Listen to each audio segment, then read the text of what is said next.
All right, all right, all right. Welcome back to episode 2. Oh, fuck. Episode 3. You see, I'm already fucking up. We're back. Episode 3. Episode 3 of the Boston Bro Show. I'm Check. I'm Jeremy. We're glad to have you guys back. We're back along with the rest of the country, apparently, because they're like, fuck this whole coronavirus shit.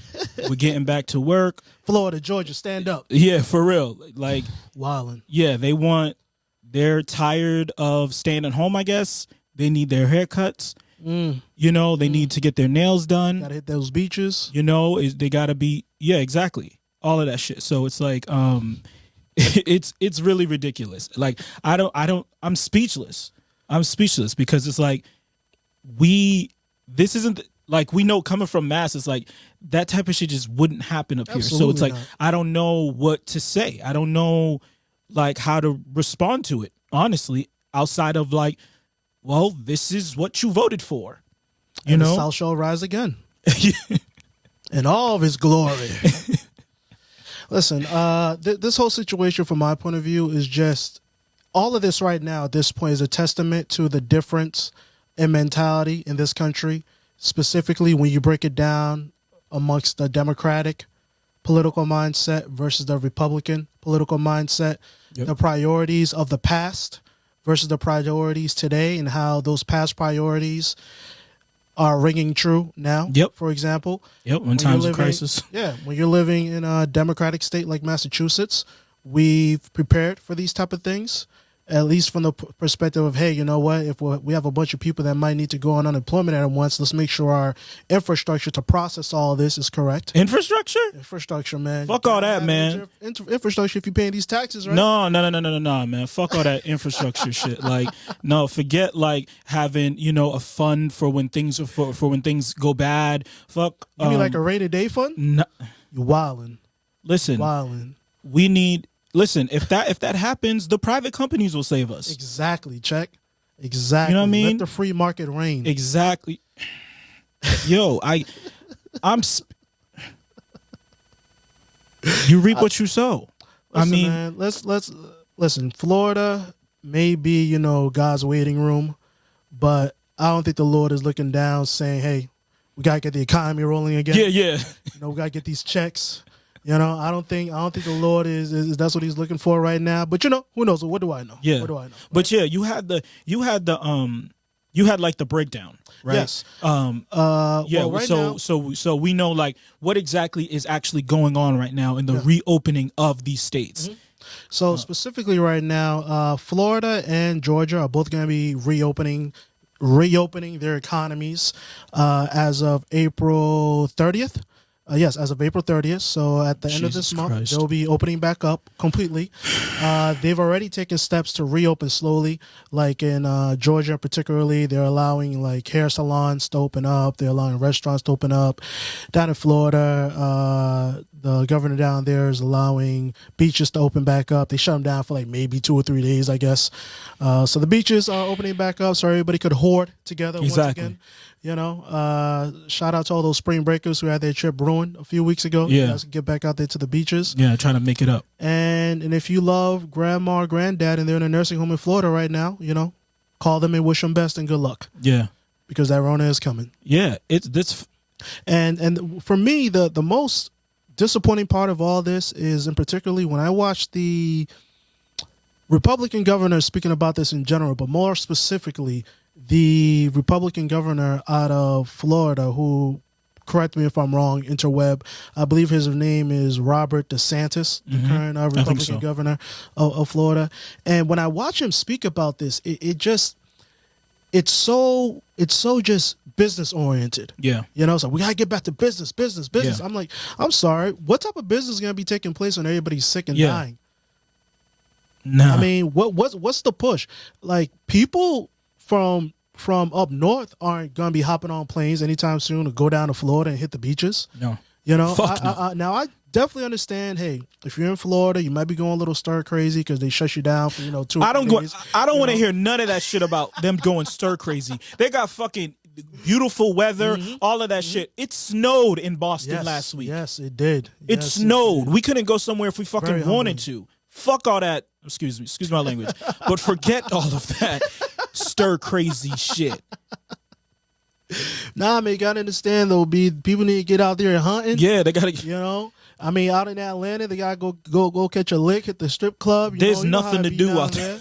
You know how I do that. I gotta go out there and do the pool palace. You know, people are missing out, man. People are missing out. And as you've seen, I've like even outside of that, even outside of there, like I'm seeing videos of people like throwing parties and shit. Facts. In Chicago, I see in regardless. Even in Boston, there was a party that resulted in a shooting. Shocking. I hope that whoever was, the victim of the shooting, I hope they're all right.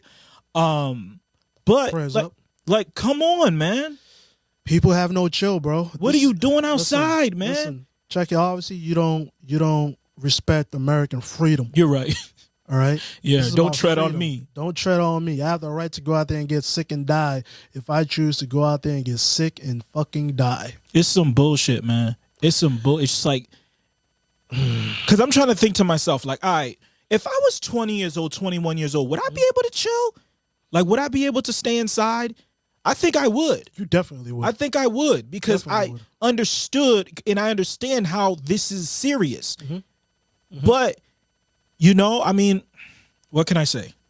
What can I say? I'm always going to be, no matter what, I'm always going to be in shock at people's behaviors when times are tough. And all this is done is it just shown me, it hasn't taught me anything new.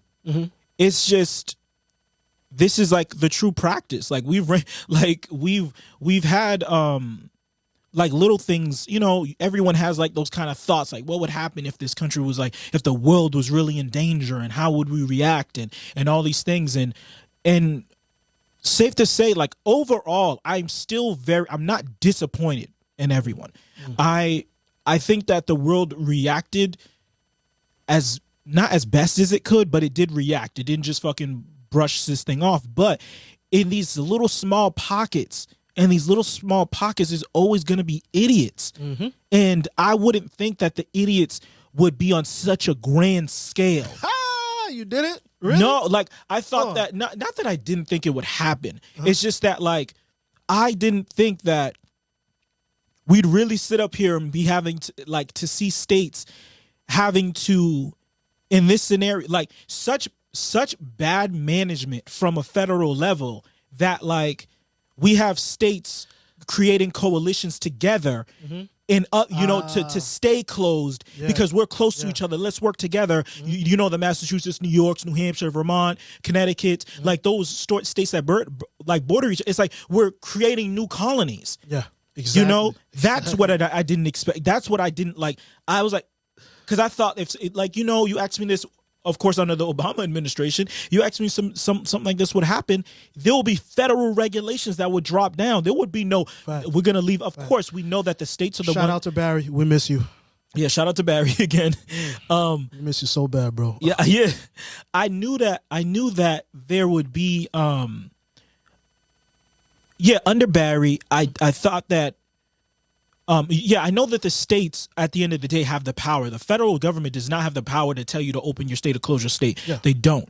But when you have politicians and how politicians are supposed to work, you have to how they say, whip up the votes. You have to whip up the support. And if you have a president, and that's the main thing about having a great president, is that even if we're at odds, we know that there's baseline things that we all can agree on. Exactly. And we think that if it was Barry, he, as much as the Republicans hate him and want to like try and flip this on him and blame him for it, whatever, Barry would come to the table and be like, yo, I know y'all are going to be mad or whatever, but this is what we're going to do for each and every one of y'all states. So we all can be on the same page instead of having this orange out there like dividing the states out there. And then his punk ass want to go out of name during tweets and everything like that. Exactly. Crazy. Twitter fingers and all that shit. And then he goes out and tries to tell them like, oh yeah, go ahead and open up. But at the same time, when the Georgia's governor opens up, he reneges on it. Of and he course. pulls back like a little bitch. Yeah, because you gotta understand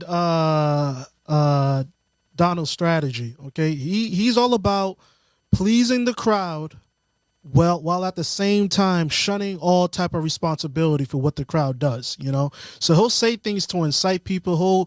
He'll say things to try to coach people, to goad people into certain directions, while at the same time claiming absolutely no responsibility. Like, for example, with the whole, hey, I don't know, maybe you could bleach out the virus. Oh my or fucking sanitize God. the virus. Oh, I was just being sarcastic. I just wanted to see what people would do. Like, fam, and this message right here is directly for all the Trump voters out there. I don't mean to come at you. I mean no disrespect. No, fuck that. But in all honesty, I'm trying to come to the table here, right? So we can have a real conversation about this. Do you feel that your president is handling this current crisis in a professional manner? And I'm saying if you like his decisions or don't like his decisions. What I'm saying is, when you see him making comments like that, holding these pressers, right? Is he conducting himself like a professional?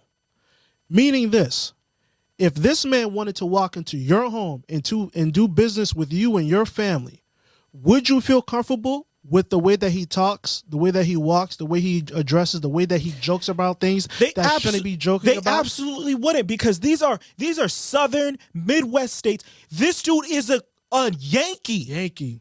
He's a Yankee, Yorker, a Queens Yankee. Yes. And he's convinced y'all that he's your hero. When he wouldn't. The only southern state he ever spends any time is in Florida. Fact. In his own property. You think he's going to spend some time in Alabama, in Mississippi, in Wisconsin? Absolutely not. Fuck no. Come on, man. Those flyover states, they fly by for a reason. Are you nuts? He never gave a shit about y'all, and he never will. It's so with that question. I mean, really, just ask yourself that question. I mean, I think the biggest telltale signs. That's why I'm not surprised by his behavior at all when it comes to this. Is we got a sample of it with what happened in Puerto Rico. Yep. His reaction to that.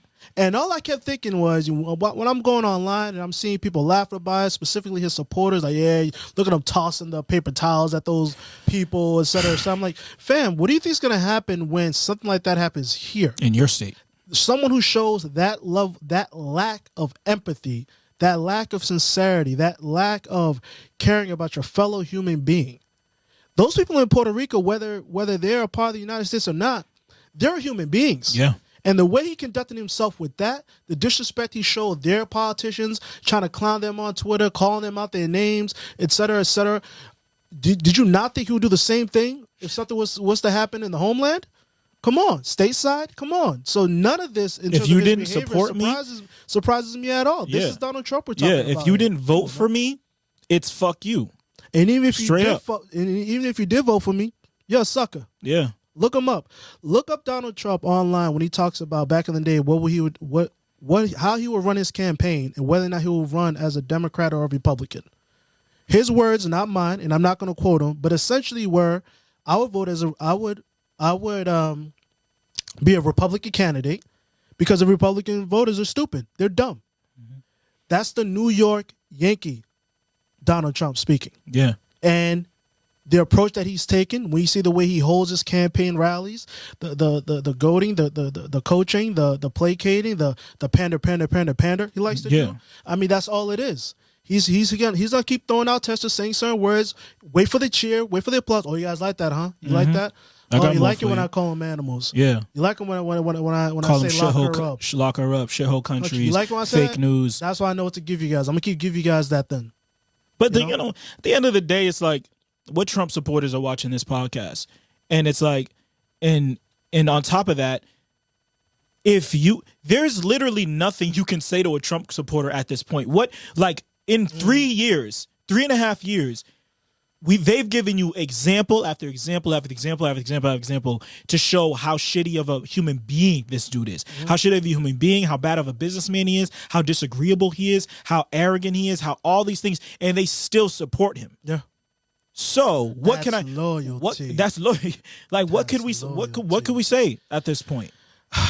It's over. It's like, and the thing that gets me is like, I'm not. It's Donald Trump is going to be Donald Trump, but DeSantis, and I don't know who the I forgot who the governor of Florida is. Just picture some white guy. You know what I mean? Like you don't need have to stretch your imagination. Yeah, exactly for that. It's like this is your opportunity because if you don't see the way that this is going, you don't see the direction that this country's going in. You need to disassociate yourself with him as much as you can. He cannot save you, and he will not save you. On top of that, you have to understand that. But they're sitting here as like, oh well, Donald said. I mean, he supports me. Well, that's the ground you want to be on right now. Because at the end of the day, even if you went against what he said, no matter what, you're not in his crew. You're always going to be an enemy to him. So you never have to placate him because you're always going to be an enemy. You might as well do what the fuck you want to do. And what do these do? And what do you have to lose? Your governorship? Pacheco. The power. The power. Like, what the fuck is going to happen? Listen, man. You are a one-term governor. You still are probably a millionaire. You're still... But that's that greed. That's that white greed. That's that greed, man. For these, we've talked about this in the past amongst ourselves in private about what motivates someone to even seek out that level of power, right? That's all they want. Yeah. Like, they could be a billionaire. They could have yachts. They could have whatever else they want. But if they don't have that power...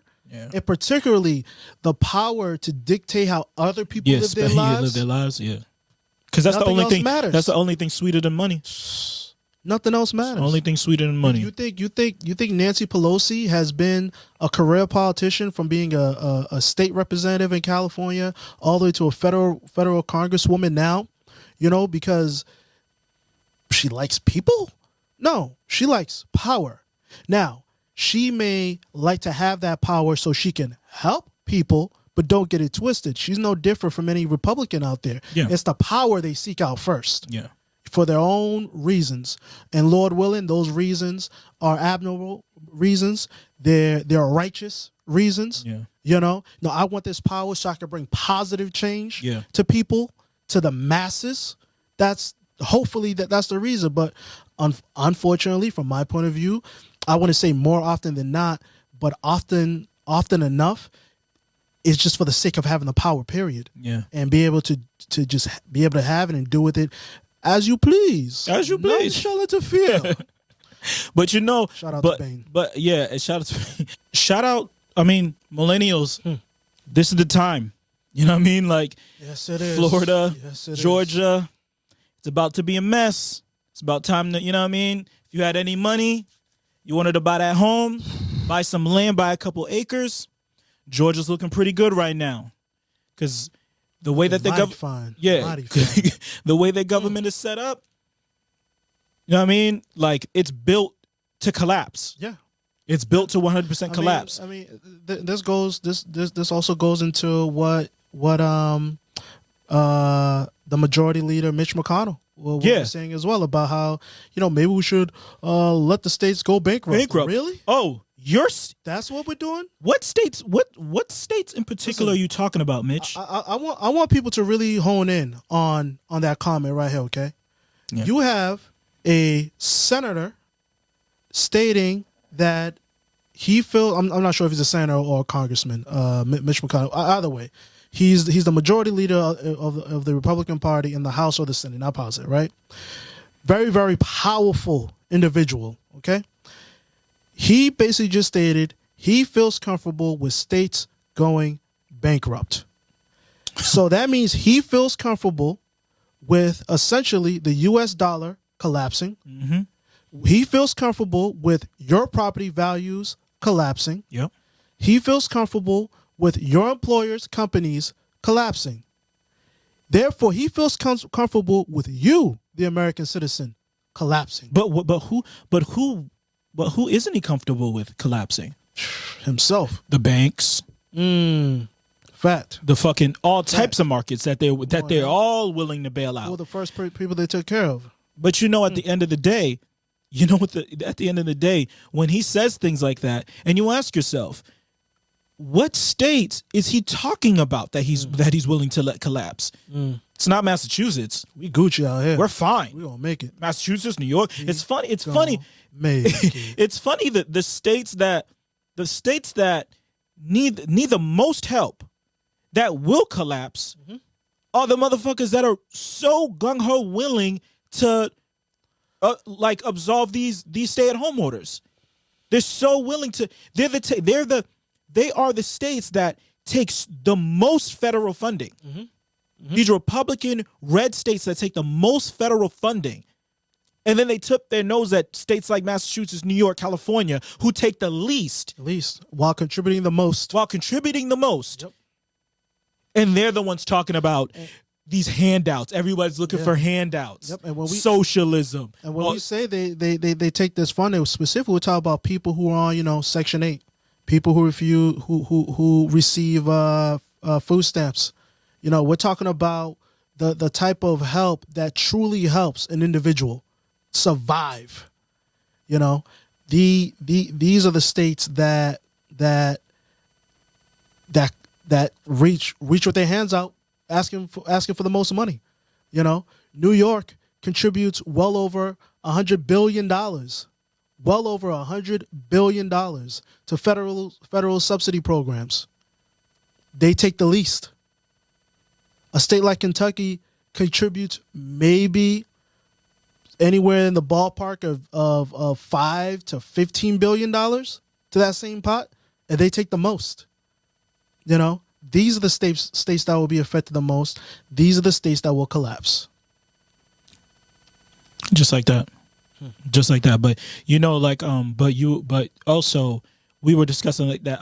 You told me about earlier about the doctor, right? Yes. Because it's like we talk about these states opening and reopening and all the people that they're putting at risk and how and shout out to, of course, everyone on the front lines, all the doctors and nurses and essential workers that aren't getting paid any hazard pay or anything like that for doing their job, like providing us food and all the things that they provide. Shout out to y'all, number one. But like Jeremy mentioned to me earlier about like the story of this doctor in Florida. No, actually a doctor out of New York. Dr. Lorna Breen, an ER doctor out of New York. She passed away this week. It's my understanding from the article I read in the Boston Globe. This is per her father, who's also a doctor. She actually committed suicide. And from what I read in the article, she had been diagnosed with COVID-19, so was self-quarantining for about 10 days, went back to work, and then her job asked her to leave. They felt that she wasn't ready yet to be back on the floor, and to the point where and she didn't want to leave. Like most medical professionals, we have this thing where we actually do think we're superheroes and we can survive anything, and we forget that we're actually still human beings and we need time to rest, not just our bodies, but perhaps more importantly, our minds. And her family actually stepped in and took her out of New York and brought her down south to Virginia, to their home down there, where her father reports that she ended up committing suicide. And the aspect of that story, and I don't know anything about this woman, I don't know anything about the hospital she worked at. I'm just speaking from understanding the medical profession, understanding what we go through as first responders and healthcare professionals, the mental anguish that we go through. Speaking to nurses, doctors, and other medical staff that are friends of mine about what they're seeing in the hospitals right now. One word: trauma. Just trauma.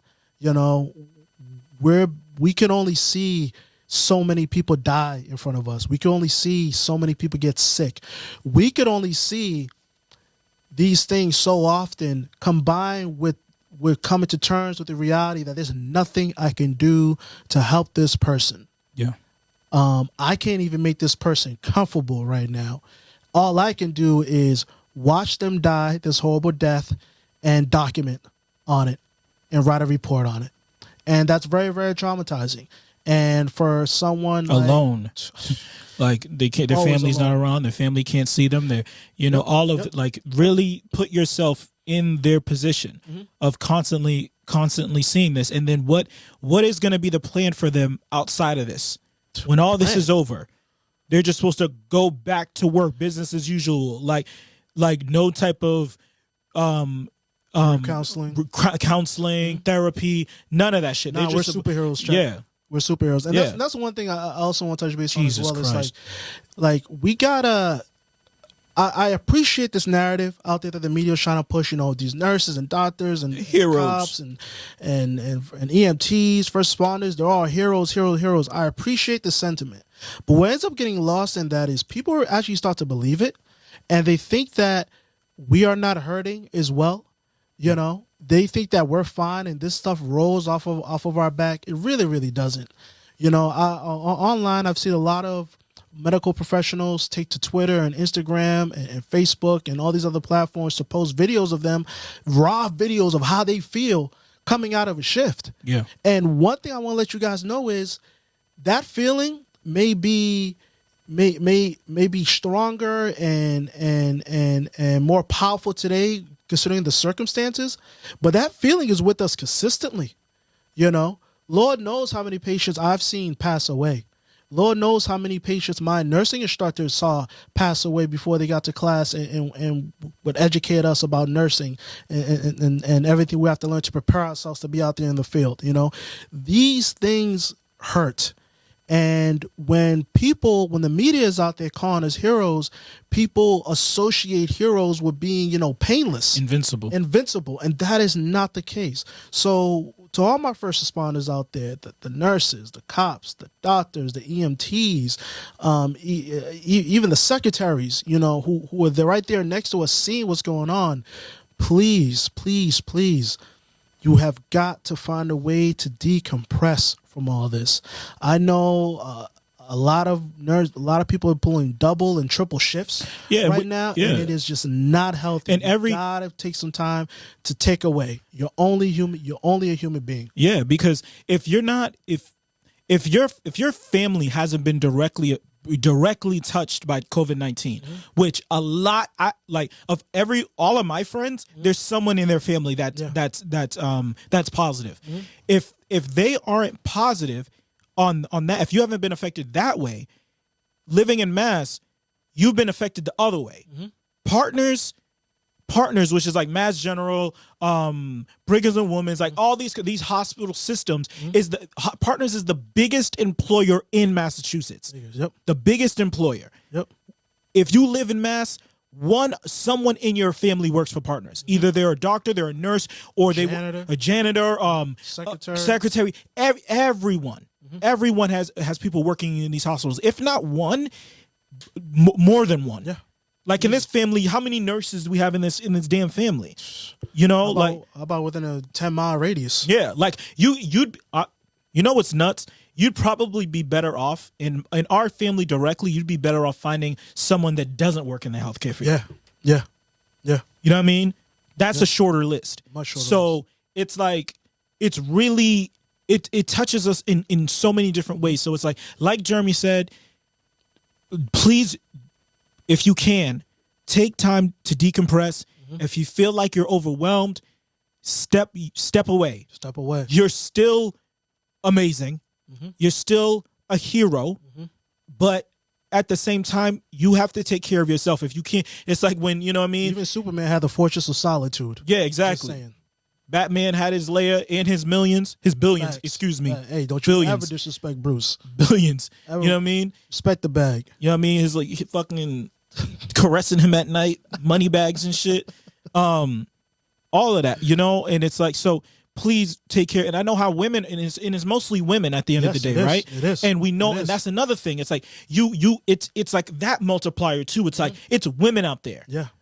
I'm gonna keep it a bean. Women are tougher than us. Absolutely. They're tougher than us. I would never say like, they weren't. You know what I mean? Like, and also they and make sure you delete that, all right? Yeah, I mean, I flagged it. They're tougher than us, man. And it's like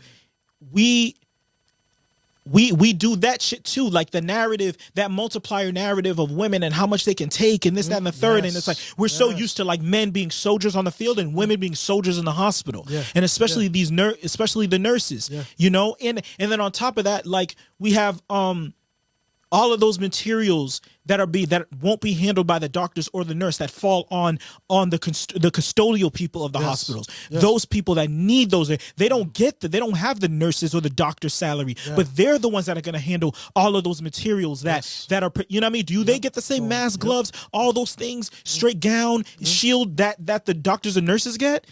No, they don't.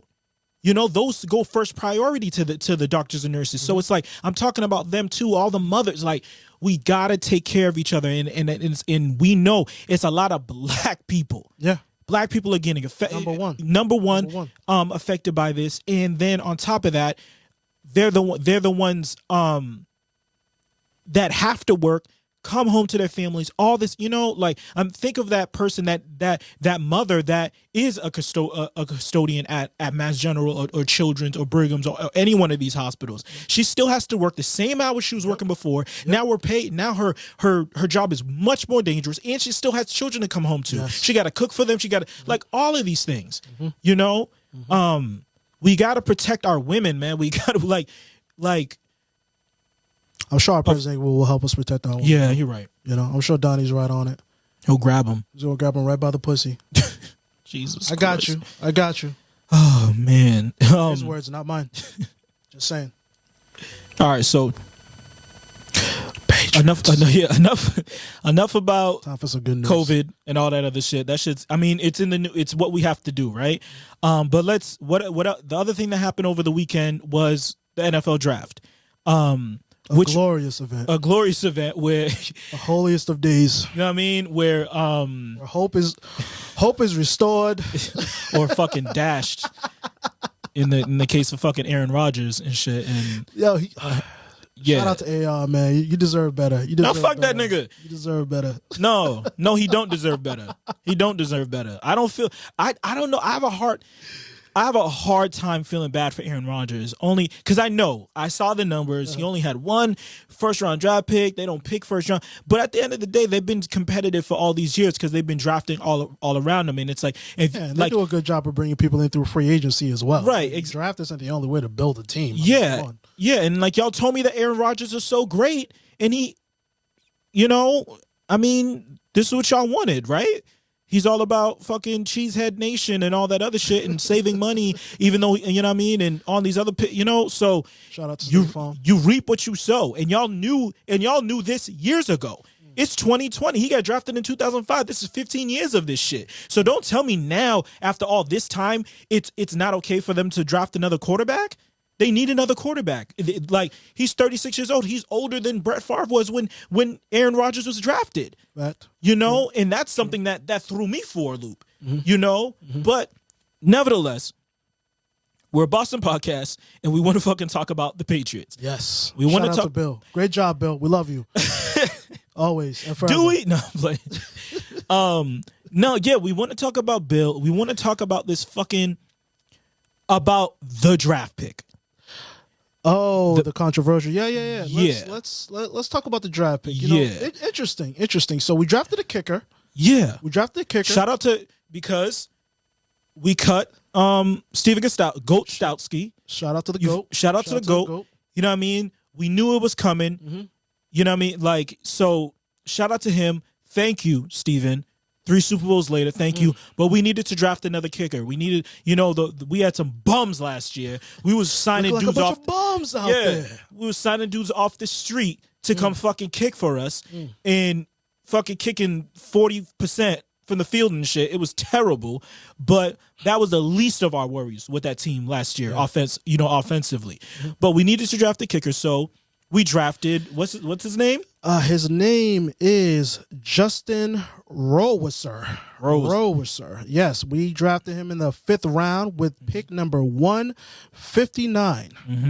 Yeah. And interesting story about the gentleman here. He has a tattoo. Yeah. On his forearm. Yeah, his left forearm. On his left forearm. It's a 3% nation Tattoo, I believe is the name of the organization. And for those of you, just a quick overview of what the 3%ers are.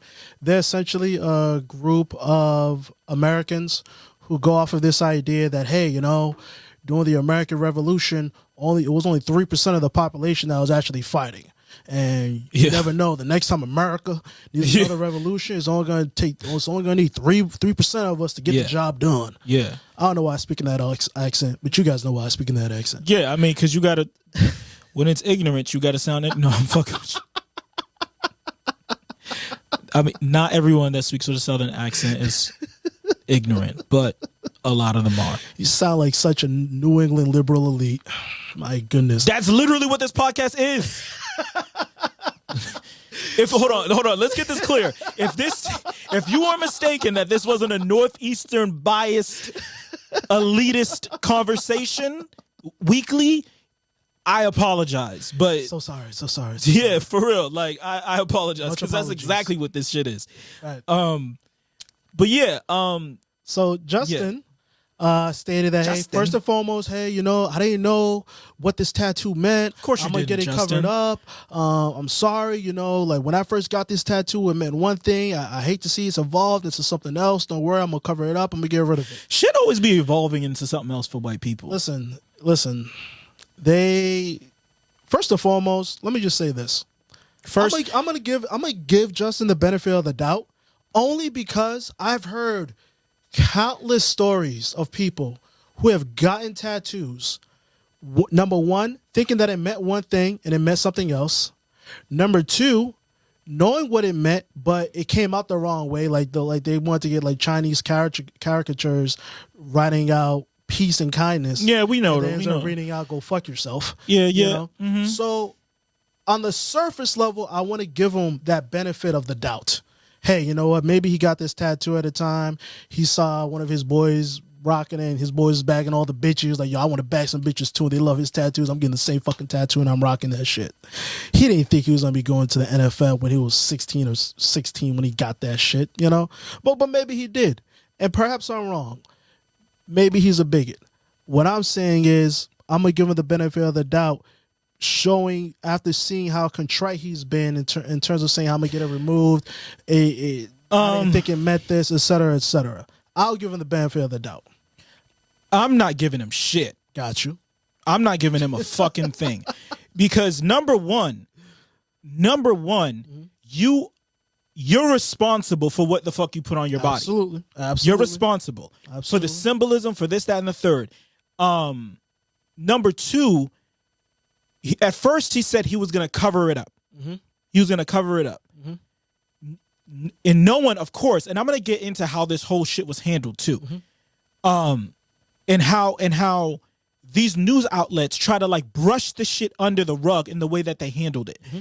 They the headline was, New England draft pick, controversial tattoo. What the fuck is controversial tattoo or this and that? No news outlet wanted to dead center say this white nationalist group tattoo or anything that had to do with racism. That's how they constantly like placate shit. They like to dance around those. They like to dance around that shit, and it's like, and on top of that, when it was found out that this that this tattoo had racist white nationalist undertones, and whoever asked him the question was like, and he was allowed to just answer, I'm gonna cover it up, and they didn't ask like, what do you mean cover it up? Like cover it up with an armband when you play, cover it up with another tattoo, have it like. I think it's cover it up with something that brings more clarification. Fuck these niggas. Right, exactly. You know, and it's like. It's one of those things, and especially, and I want to tear down a lot of people when it comes to this, but just to pivot real quick on the NFL, like we've seen the NFL sit up here and ask black men, these team investigators, and say when they investigate draft picks and all this other shit, we've heard stories of these teams asking players about their sexual orientation. Seen them ask about. We've even seen as a story like when Des Bryant was drafted, they asked him if his mother was a prostitute. Yes. And so you mean to tell me none of y'all saw this tattoo on homie who's played for before he went to Marshall, he played at URI. So you know what I mean? Like he's been to other colleges and stuff like that. And you never stop to ask what the fuck that tattoo meant. Or you have people in your organization. There's all these teams that evaluated him. No one stopped and was like, and it's not like it's a collage of mad tattoos like a sleeve. It's very apparent on his arm, on near his elbow. It's right there. And going back to him, like I said, you're responsible for the things that you put on your body. And on top of that, saying that I'm just going to have it covered up or saying that is not enough. That is not enough. If I had a swastika on my body somewhere, just saying I'm going to have it removed is not enough. It's not enough for me, and I'm sure it wouldn't be enough for Jewish people. Are you suggesting? I'm sure if Rob sensitivity training check. Yeah, I'm sure as shit. If Robert Kraft isn't Robert Kraft Jewish? Yes, he is. Like I'm sure shit. If he had a swastika or any anti-Semitic type shit on his body, he would have. And that's another thing. He would have known to have that shit covered. But you know what though? But he knew that at the end of the day, he felt protected by that tattoo. He thought that at the end of the day, the world that I'm entering into isn't gonna shun me for having this tattoo. But he would know if he had any type of anti-Semitic type of thing on him, he would be fine. But I mean, so he wouldn't tattoo, be fine. That tattoo is anti-Semitic as well. Exactly. Yeah. You know, but it's like, and it's like you can have it removed, but that doesn't show me that you have any real contrition. No, you're gonna have it removed because the job that you want that could potentially make you millions is gonna be compromised by you having this. And then you're able to just go and live your life as a racist white nationalist under the table. Or at the very quietly. least, or at the very, very least, someone who's completely insensitive to how racist white nationals move out here in these streets. Right. With their insignias, with their tattoos, with their speeches, and also when you check his Twitter account, you see some of the stuff that he likes. Yeah, exactly. And that's exactly. I mean, it really does play into me not giving him the benefit of the doubt, you know. But for the sake of argument, I'll give it to him. However, I will be pleasantly. These are one of those times where I'm giving somebody the benefit of the doubt, and I'm sure I'll be wrong about it. I'm gonna tell you this right now. The only thing that gives me a shred of wanting to give him the benefit of the doubt is because he's gonna have a fucking Patriots jersey on in September. If he was for any other fucking team, I wouldn't like. Not that I am thinking twice about it, but I wouldn't at all. Yeah. You know, like I don't want like. And that's the fucked up thing about sports, right? And this is the baseline is a sports podcast, but we're gonna branch off and talk about anything that touches it, right? Is that disconnect, right? Being able to disconnect the player from your team or the player's political views and all this other shit from your team, because we want to support the Patriots. We're from here. We love the Patriots, and it's like, of course, I remember like there was a point where like, yo, I don't want to know their political backings. I don't want to know shit about that because it does ruin sports. It fucks with you. You know, and especially if you're an NFL fan, when you have a huge shout out to Nick Bosa. Yeah, shout out MAGA Bosa. When you have him out here, when we're NFL fans and shit like that, and a big population of the players and the fans are white versus the NBA where most of the players are black. Yeah. So you already know where they're politically leaning. So you never really have to ask those questions. But even though, yes, most of the percentage of players are NFL are black too, but most of the guys that are in positions of leadership are white. Yeah. Like that's why it matters what your quarterback thinks about Trump. Exactly. And that's whole shit with, you know, that shit with Tom Brady. That shit bothered me. Yeah. You know, I know he tried to, you know, pivot. I know he tried to pivot away from it, and his wife said like, no, we didn't vote for him, and he just says, oh, that's just my friend, and I don't know if you voted for him, but at the end of the day, my nigga, you didn't pivot further, you didn't pivot far and fast enough. Yeah. For that shit not to bother me. Yeah. You can stop. And let me. Yeah, that shit. Yeah. Should bother him so, man. Yeah, Very it's uncomfortable. I remember the first player that ever hit me. What was Wes Welker? Yeah. You know, and I'm like a kid, I'm like 20, and I find out it's like, yo, this nigga like be donating to Republicans. This nigga be, and this is before Trump. Yeah. And that shit bothered me. Yeah. I'm like, what? That nigga he donated to like to McCain? Like what? You know what I mean? And but it's like whatever. I'm trying not to pay attention to it, but it's like that shit bothers me. So it's like to know it's one thing to be a Republican. I could separate myself from that. It's a whole other thing to sit up here and have that type of tattoo, that type of like trying to represent that shit. Because I'm a person like I don't take that shit lightly. I don't have any tattoos. So I don't, and I know for a lot of people, having a tattoo is nothing. People throw on tattoos that they fucking regret, have them covered up, this, that, and the third, whatever. And I understand that I don't belong in that culture, so I'm not going to understand it. I won't understand it the same way. But coming from where I come from, I don't take that type of shit lightly. You sat there, had it designed out, sat there in a chair, paid money, and this dude transferred ink onto your body through a needle. You need to think about what you're putting on your body. So, in what that represents. And when somebody asks, so I asked you, so when somebody asks you, when a teammate asks, what's that mean on your arm? What's that 3% mean on your arm? Or those three, you know what I mean? What's that sign mean? And what is your answer for that? And he had an answer for that. He had probably an answer that he would say with his chest before that. But now, stands for freedom. Yeah, now that money's on the line, now it's like, I'm gonna have it covered, man. I mean, this isn't what I stand for. And you know, like you said on Twitter, like the Twitter investigators did their investigations, and they saw the Twitter mob did all their investigations. They're not. They are not. During the draft, they found CeeDee Lamb's girlfriend's Instagram quick. They found, you know what I mean? With the quickness, boy. They found her. They put it together that she dated Trae Young, all this other shit. It was a beautiful thing, man. It was a beautiful thing. Doug, sick Twitter on it, boy. You know what I mean? The FBI got to hire these kids. But, you know, they did their investigations, and they see all the tweets he liked, the anti-Colin Kaepernick shit, the anti-Obama shit, the anti, like, all, and it's one thing, like, it's one thing to, like, that's your political stance, whatever the fuck, you know what I mean?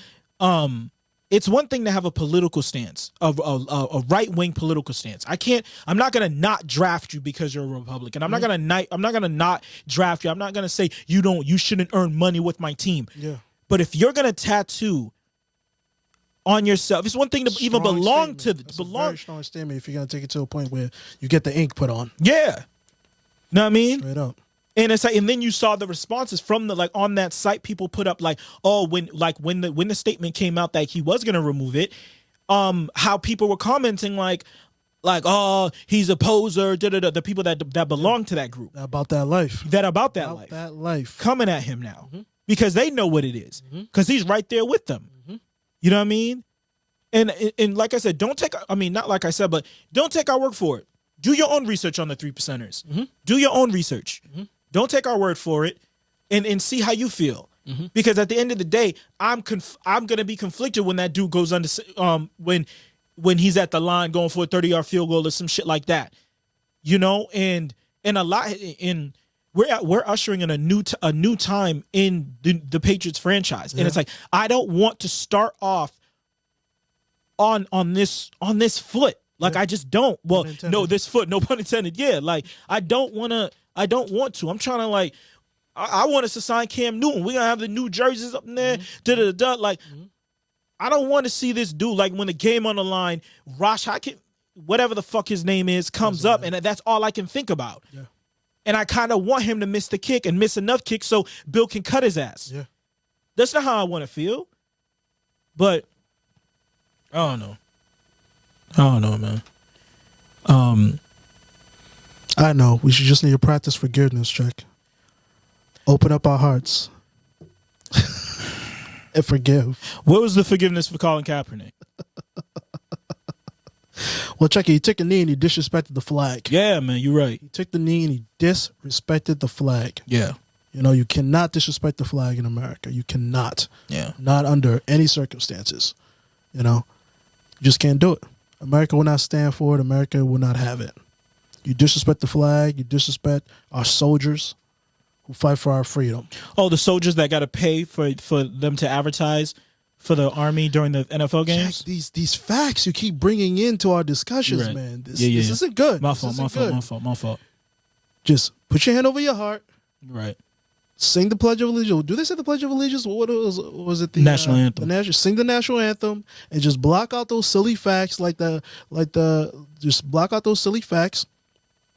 How the U.S. government pays for them to even sing the national anthem. Yeah. For them to even roll out the flags. For them to even have the soldiers out there. The Salute NFL, our soldiers. I mean, you didn't think the NFL was doing that out of the kindness of the heart. The NFL was securing the bag. And that's it. And no league is better. All right. So is that it? Is there anything else that we wanted to go over? Be safe out there. Be kind to each other. Yeah, man. Be safe. Wear your mask. Stay in your fucking house. Be kind. And that's it, man. That's it. That's it. Peace. Peace.